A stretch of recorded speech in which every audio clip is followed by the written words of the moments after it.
انا جايه النهارده في الفيديو دوت اثير الجدل واقول لكم ان انتوا بتضيعوا كنز كبير قوي من ايديكم ومش واخدين بالكم طبعا منه. معظمكم استغرب لما قلت لكم ان كيلو المانجا اللي قدامكم دي ب 12 جنيه، وكلكم هاجمتوني وكلكم ما صدقتونيش. تعالى اقول لكم بقى ايه سر المانجا 12 جنيه دي، وساعات كمان سعرها بيوصل 10 جنيه. عاده المانجا بتتباع زي ما انتم شايفين كده كل صنف في كرتونه لوحده، ما بين سكري وما بين الفونسو وما بين زبديه. لكن في حاجه تانية اسمها اصناف، ودي بتكون اقل جوده لان بتبقى الكرتونه مخلطه فيها انواع كتير جدا، ما بين بلدي وما بين سكري وما بين مبروكه وما بين صديقه، بيكون فيها انواع كتير جدا. فبتتحط زي ما انت شايفه كده في صندوق او كرتونه على حسب ما انت بتشتري، سواء برنيكه او كرتونه ورق، وبتكون اصناف مخلطه كتير. انا بقى بحب الاصناف دي لسبب، لان بتكون فرصه ان انا اتعرف على انواع كتير ما جربتهاش قبل كده، وبالاضافه كمان ان يكون سعرها ارخص كتير من الاصناف التانية. يعني الكيلو السكري مثلا لو ب 20 جنيه هتجيبي دي ب 12، وساعات كمان لما بيكون السوق فيه كتير بتكون ب 10. طبعا الموضوع يا جماعه خاضع للعرض والطلب، والاسعار اللي شفتوها في الفيديو اللي فات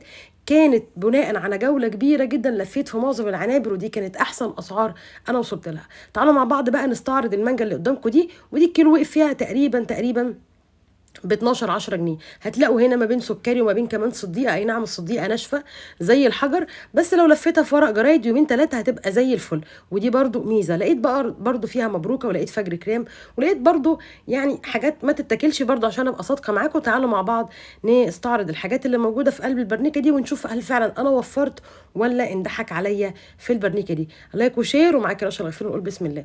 زي ما انتم شايفين دي معظم الانواع اللي لقيتها في قلب البرنيكه. تعالوا مع بعض نستعرضها وندوق. اول صنف جه معايا كان شبه السكري جدا، وحتى الطعم حتى القشره نفس الرقه بتاعه القشره بتاعه السكري، ومستوى يعني محتوى اللحمه كان فيها كتير ما شاء الله، وسكرها كان حلو قوي لدرجه ان انا ما كنتش متاكده هل هي مبروكه ولا سكري. انا بصراحه مش عارفه.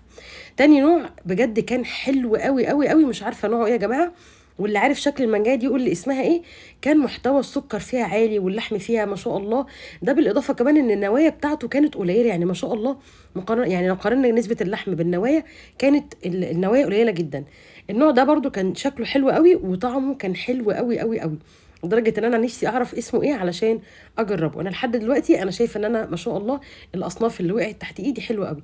الصنف ده بقى يا جماعه انا مش عارفه نوع ايه، وللاسف ما تصورش معايا، زعلانه جدا ان انا ما صورتوش. الصنف ده بقى كان مقلب بكل المقاييس. تعالوا كده بصوا لما افتحها هيطلع جواها ايه. بصوا كده، انا ما لقيتش غير شعر، ولا في عصير ولا في لحم ولا اي حاجه. يعني من الاخر المانجايه دي من بره هلا هلا، ومن جوه يعلم الله. زي ما انتم شايفين كده كانت مقلب بصراحه، وحمدت ربنا ان ما كانش منها كتير. المانجايه دي كان شكلها حلو قوي، وكان شكلها مغري كده، ان زي ما هي حلوه من بره وملونه كده اكيد جوه هيكون طعمها حلو. وبالفعل يا جماعه اللي حسبته لقيته. محتوى اللحم فيها كان ما شاء الله كويس، والسكر بتاعها كان عالي، وطعم المانجا فيها كان مركز وحلو قوي. بس كان عيبها البسيط ان حجم البذره مقارنه بحجم الثمره كان كبير. يعني بصوا كده. والمانجايه دي بقى انا كنت شاكه فيها انها تكون مانجا الفونسو، لان ريحتها الفونسو قوي وشكلها شويه مدي على الفونسو. وطعمها بقى يا جماعه السكر اللي فيها كان مش طبيعي. اول ما فتحتها ريحه المانجا انتشرت في المكان بشكل رهيب. محتوى ما شاء الله اللحم كان فيها كبير، ومحتوى السكر كان فيها عالي، ده بالاضافه ان طعم المانجا المركز كان بصراحه مسيطر عليها.